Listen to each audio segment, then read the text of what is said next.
Hello दोस्तों।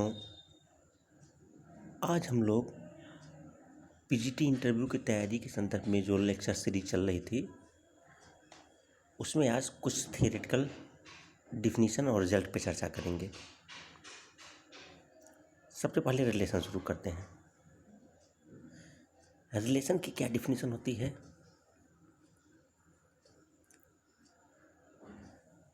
मान लीजिए कि ए और बी दो नॉन एम्प्टी सेट्स हैं, तो ए क्रॉस बी के जितने भी सबसेट होंगे वो रिलेशन होते हैं। ए क्रॉस बी क्या होता है? ए क्रॉस बी ए और बी का कार्टेशियन प्रोडक्ट होता है। वो ए के सभी एलिमेंट्स को बी के सभी एलिमेंट से संबंधित होने की सभी संभावनाओं को बताता है। ए क्रॉस बी में ए और बी के एलिमेंट्स किन किन प्रकार से जुड़ सकते हैं, ए क्रॉस बी में वो सभी पॉसिबिलिटीज रहती हैं। लेकिन ए क्रॉस बी के जो सबसेट रहेंगे, जो रिलेशन रहेगा, उसमें ए के कुछ एलिमेंट बी के कुछ एलिमेंट से जुड़ते हैं। इसलिए ए क्रॉस बी के जितने भी सबसेट रहते हैं वो रिलेशन कहलाते हैं। अब मान लीजिए कोई सेट ऐसा है जो ए क्रॉस ए का ही सबसेट है। अब ए क्रॉस ए का ही सबसेट है तो उसे आप कहेंगे कि ये रिलेशन ए में है। If R is a subset of A cross A, then we say that R is a relation on A.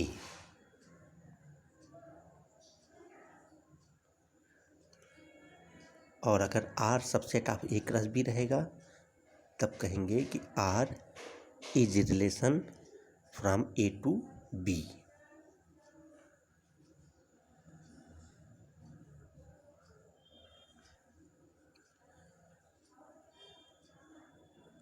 अब रिलेशन के रिप्रेजेंट करने के दो तरीके होते हैं। पहला होता है रोस्टर फॉर्म, दूसरा होता है सेट बिल्डर फॉर्म। अगर रिलेशन में जितने भी ऑर्डर्ड पेयर बन रहे हैं उनको एक क्रम से आप लिख दिए तो उस फॉर्म को रोस्टर फॉर्म कहते हैं। जैसे एक रिलेशन यहाँ पे दिखाया गया है,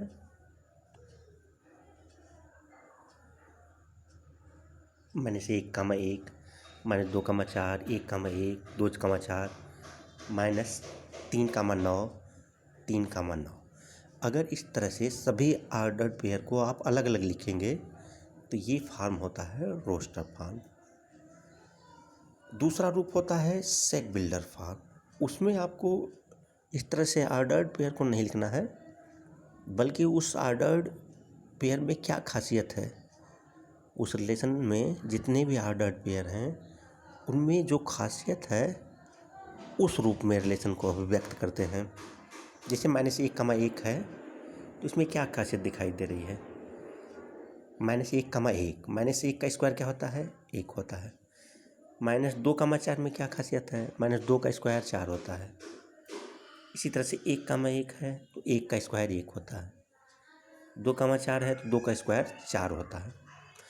तो आप देख रहे हैं जितने भी ऑर्डर पेयर है उसमें y जो एलिमेंट है वो x के एलिमेंट का स्क्वायर है।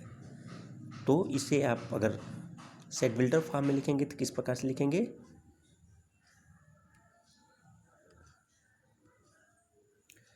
ऐसे सभी xy such that y equal to x square. इस तरह से रिप्रेजेंट करेंगे तो इसे सेट बिल्डर फॉर्म कहते हैं।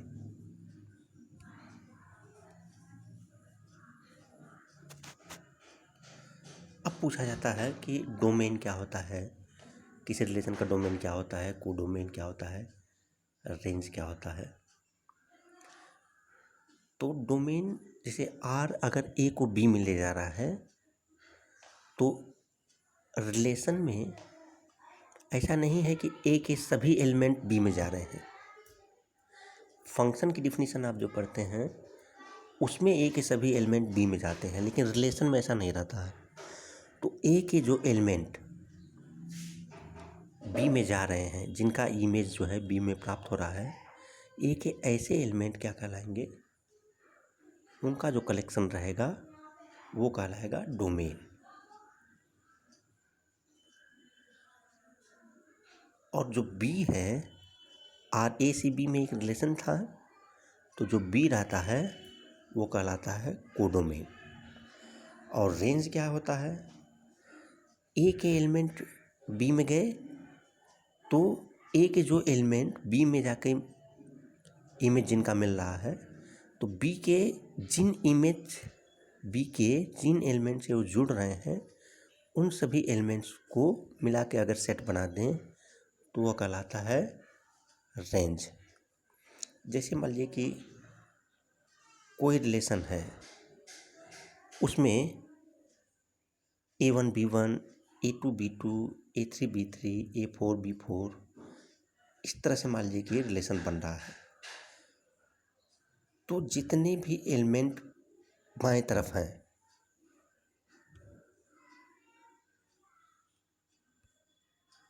जितने भी एलिमेंट बाएं तरफ हैं वो कहलाते हैं आर का domain. Domain of R equal to ऐसे सभी ए की ए बी क्या है, आर में है।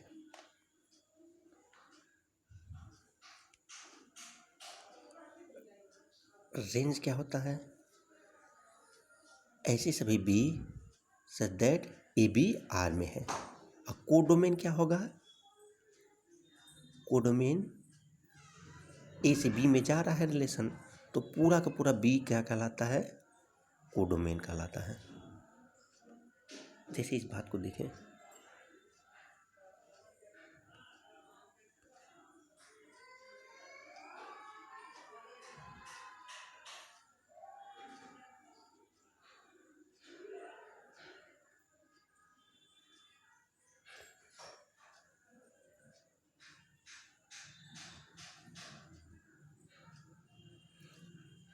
अब मान लीजिए ये ए है, ये बी है। ए का पहला एलिमेंट मान लीजिए कि बी के दूसरे एलिमेंट से जुड़ा, दूसरा एलिमेंट बी के तीसरे एलिमेंट से जुड़ा। अब पूछा जाए इसका डोमेन क्या होगा, तो ए के वो एलिमेंट जिनका इमेज बी में मिल रहा है, यानी ये वाला एलिमेंट और ये वाला एलिमेंट, इन दोनों का जो कलेक्शन रहेगा वो कहलाएगा डोमेन। और रेंज क्या कहलाएगा, बी के वे एलिमेंट जो ए के एलिमेंट से जुड़े हैं, यानी ये एलिमेंट और ये एलिमेंट, इन दोनों का कलेक्शन कहलाएगा रेंज। अब पूछा जाए कि कोडोमेन क्या कहलाएगा, कोडोमेन पूरा का पूरा बी, ये कहलाएगा कोडोमेन।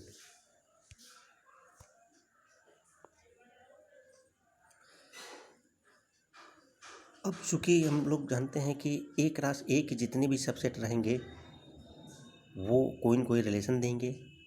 अब एक रास ए का एक सबसेट एम्प्टी सेट भी होगा तो वो भी एक रिलेशन देगा, उसे एम्प्टी रिलेशन कहते हैं। अब एक रास ए स्वयं का सबसेट होगा, एक रास ए सबसेट होगा एक रास ए का, तो ये सबसे बड़ा रिलेशन है, तो इसे यूनिवर्सल रिलेशन कहते हैं।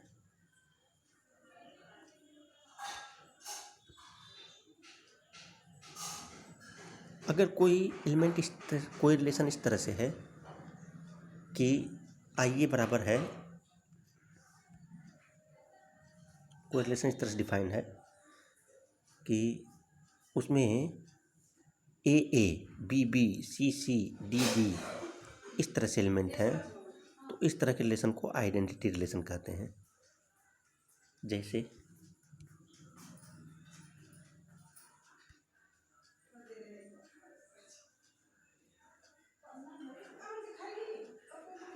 लीजिए ये एक एलिमेंट है, दूसरा ये है, ये दूसरा ये, 1 2 3, यहाँ पे भी 1 2 3, ये सेट ए है, ये भी सेट ए। अगर एक एक से जुड़ जाए, दो दो से जुड़ जाए, तीन तीन से जुड़ जाए, तो ये रिलेशन आइडेंटिटी रिलेशन कहलाता है।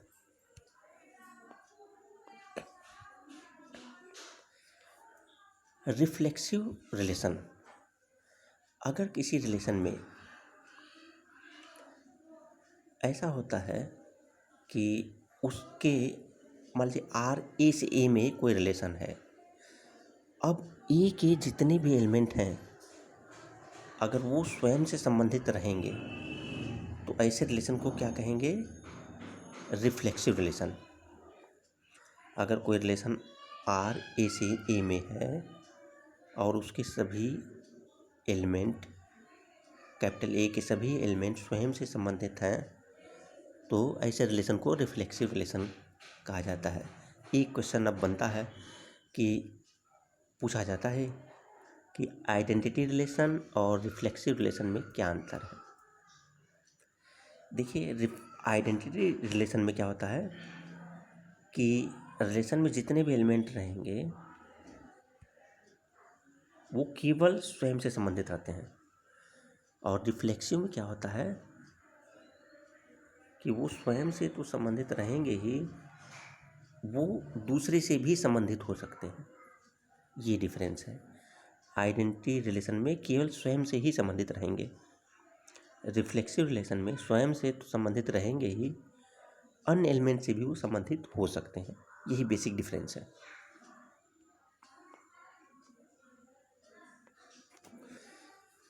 अब सिमेट्रिक रिलेशन क्या होता है? मान लीजिए कोई रिलेशन है ए से ए में, अगर ए संबंधित है बी से, उससे ये बात साबित हो जाए कि बी भी ए से संबंधित है, तो ऐसे रिलेशन को क्या कहते हैं? सिमेट्रिक रिलेशन कहते हैं। जैसे अगर कोई रेखा ए है, बी के समांतर है, तो रेखा बी भी क्या होगी? ए के समांतर होगी। तो ये समांतर वाला जो संबंध रहेगा वो सिमेट्रिक रिलेशन होगा। अब मान लीजिए आप कहें इस तरह से a less than equal to B, अगर ये संबंध आप लें a less than equal to B है, तो इससे ये नहीं साबित होगा कि b less than equal to a, बल्कि b greater than equal to a रहेगा। तो इस तरह के संबंध सिमेट्रिक रिलेशन नहीं होते हैं। अब देखिए ट्रांसिटिव रिलेशन क्या होता है। अगर कोई रिलेशन R है ए से ए में और ए संबंधित है बी से तथा बी संबंधित सी है, उससे ये साबित हो जाए कि ए संबंधित है सी से। अगर ए संबंधित है बी से और बी संबंधित है सी से, इससे ये साबित होता है कि ए संबंधित है सी से, तब ऐसा रिलेशन क्या कहलाएगा? ट्रांसिटिव रिलेशन कहलाएगा। जैसे कोई रेखा यल है, यम के समांतर है, कोई रेखा यम है, एन के समांतर है। अब इससे आप कह सकते हैं कि रेखा यल एन के समांतर होगी, तो ये समांतर वाला जो संबंध रहेगा वो ट्रांसिटिव रिलेशन कहलाएगा। अब अगला डिफिनेशन आता है इक्विवेलेंस रिलेशन। अगर कोई रिलेशन ए से ए में है इस प्रकार से कि वो रिफ्लेक्सिव भी है, सिमेट्रिक भी है और ट्रांसिटिव भी है, तो ऐसे रिलेशन को इक्विवेलेंस रिलेशन कहते हैं। डिफिनेशन देख लीजिए एक बार। A relation R on set A is said to be an equivalence relation if it is simultaneously reflexive, symmetric and transitive on A। कोई रिलेशन आर ए से ए में है, अगर वो रिफ्लेक्सिव भी है, सिमेट्रिक भी है और ट्रांसिटिव भी है, तो वो इक्विवेलेंस रिलेशन कहलाएगा। अब बहुत ही इम्पोर्टेंट टॉपिक है इक्विवेलेंस क्लास। इसकी पहले डिफिनीशन किताब वाली देख लीजिए। Let R be an equivalence relation on A, let A belongs to A, then the equivalence class of A is denoted by box A, is defined as the set of all those elements of A which are related to A under the relation R.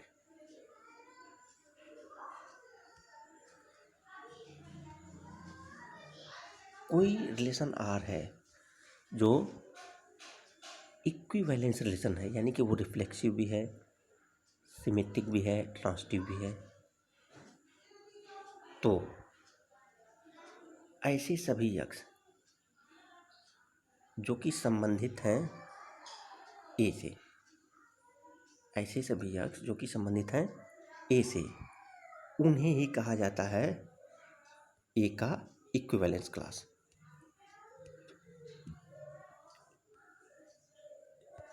यानी अगर कोई ऐसे अक्ष मिल रहे हैं जो कि संबंधित हैं बी से, तो उसे कहेंगे बी का इक्विवेलेंस क्लास।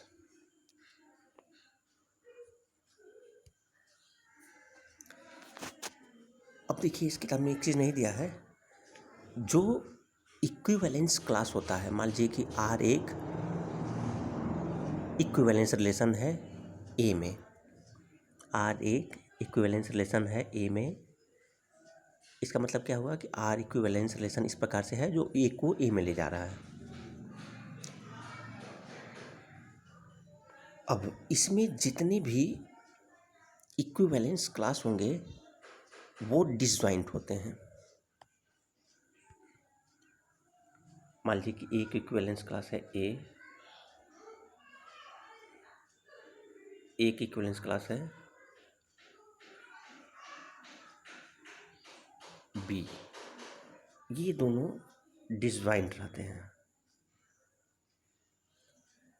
और जितने भी इक्विवेलेंस क्लास मिलेंगे